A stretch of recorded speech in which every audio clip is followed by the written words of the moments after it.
আসসালামু আলাইকুম। Flag of justice স্বাগতম। দর্শক, সংসদ তো গরম, সেই গরম। গতকাল 13ই মার্চ ছিল ত্রয়োদশ জাতীয় সংসদের প্রথম অধিবেশন। এই অধিবেশনে আমাদের মহামান্য রাষ্ট্রপতি মোহাম্মদ শাহাবুদ্দিন চুপ্পু সাহেব উদ্বোধনী বক্তব্য দেন। সংসদের স্পিকার জনাব মেজর অবসরপ্রাপ্ত হাফিজউদ্দিন আহমেদের অনুরোধে তিনি বক্তব্য দেন। তার এই বক্তব্যটি আমি পুরোপুরি শুনেছি। তার এই বক্তব্যের চুম্বক কিছু অংশ নিয়ে আমি আপনাদের সঙ্গে কথা বলবো।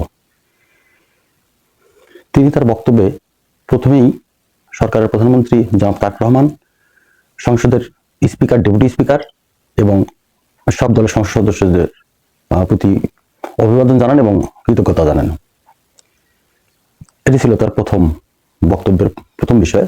এরপর তিনি জুলাই শহীদদেরকেও স্মরণ করেন এবং তিনি বলেন যে গত 1.5 দশকের ফেসিবাদী শাসনের অবসানের মাধ্যমে হাজারো শহীদের রক্তের বিনিময়ে আজকের এই সংসদ।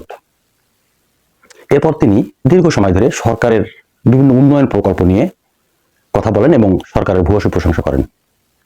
ভাবা যায় ব্যাপারটা, চুপ্পু সাহেব, যিনি গত ফেসিবাদী সরকারের প্রধানমন্ত্রীর নিয়োগকৃত রাষ্ট্রপতি, তিনি এখন যেমন বিএনপির প্রশংসা করছেন, অতীতেও আমরা দেখেছি যে তিনি আওয়ামী লীগ এবং শেখ হাসিনা, শেখ মুজিবুর রহমানের প্রশংসা করতেন। শুধু কি তাই, পাশাপাশি তিনি শহীদ প্রেসিডেন্ট জিয়াউর রহমান, মরহুমা বেগম খালেদা জিয়া এবং তারেক রহমানের যত বদনাম করা যায় সেগুলো তিনি করতেন। সেই চুপ্পু সাহেব এখন তার রং পাল্টিয়েছেন। তিনি সংসদে বর্তমান সরকার, বিএনপি সরকারের বিভিন্ন উন্নয়ন কর্মকাণ্ডের ভূয়সী প্রশংসা করছেন। অবশ্য করবারই কথা, তার কারণ তিনি তো আসলে একজন স্বপ্নবাজ মানুষ, তিনি একজন স্বপ্ন সৈনিক, সে তো আমরা ভালো করেই জানি। তবে সরকারের এখনো 1 মাসও পূর্ণ হয়নি। এর মধ্যেই সরকারের যে বিভিন্ন কার্যক্রম যেগুলি মাত্র শুরু হয়েছে, তার এত প্রশংসা করবারই বা কি আছে, আমি এটা বুঝি না। মানুষের নির্লজ্জতারও একটা সীমা থাকে, কিন্তু আমাদের চুপ্পু সাহেবের সেটাও মনে হয় নাই। যিনি একসময় বলেছিলেন যে 71-এর মুক্তিযুদ্ধ এবং গণতন্ত্রকে হত্যা করেছে শহীদ প্রেসিডেন্ট জিয়াউর রহমান, জেনারেল এরশাদ এবং শহীদ প্রেসিডেন্ট জিয়াউর রহমানের সহধর্মিণী বেগম খালেদা জিয়া। তিনি এক অনুষ্ঠানে ব্যঙ্গ করে বলেছিলেন যে বিদ্যুতের নামে খাম্বা বাণিজ্য হয়েছে।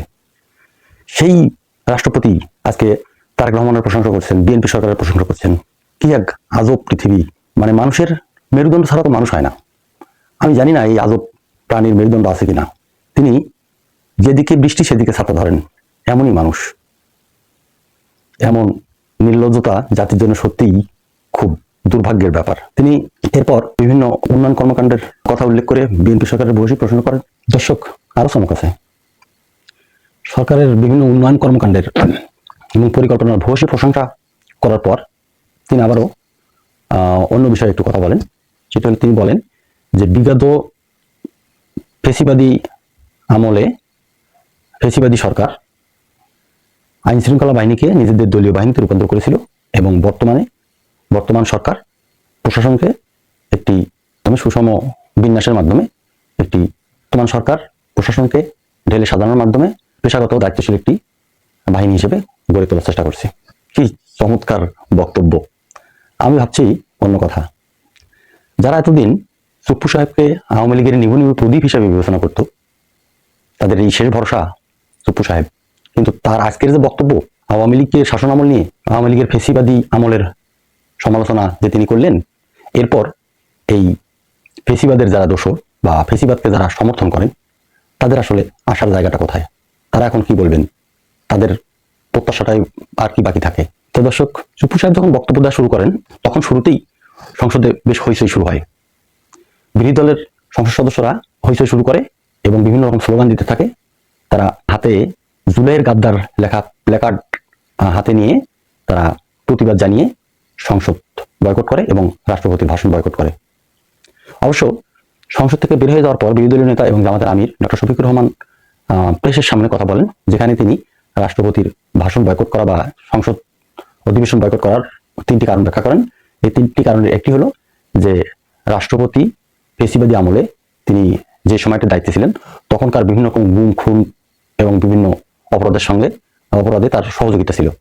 তিনি রাষ্ট্রের অভিভাবক হিসাবে সে সময়ের শাসক গোষ্ঠীকে কোনো কথা বলেননি, কোনো প্রতিবাদও করেননি। দ্বিতীয়টি হলো যে রাষ্ট্রপতি 5ই আগস্ট তৎকালীন ফেসিবাদী শাসক শেখ হাসিনা যখন পালিয়ে যান, তখন তিনি বলেন যে প্রধানমন্ত্রী শেখ হাসিনা পদত্যাগ করেছেন এবং তার পদত্যাগপত্র আমি পেয়েছি। পরে তিনি দুই একটি মিডিয়াতে সাক্ষাৎকার দেন এবং সেখানে তিনি এই পদত্যাগের প্রসঙ্গ আসলে তিনি বলেন যে আমার কাছে কোনো পদত্যাগপত্র নেই, আমি কোনো পদত্যাগপত্র পাইনি। এটি একই মুখে দুই রকম কথা।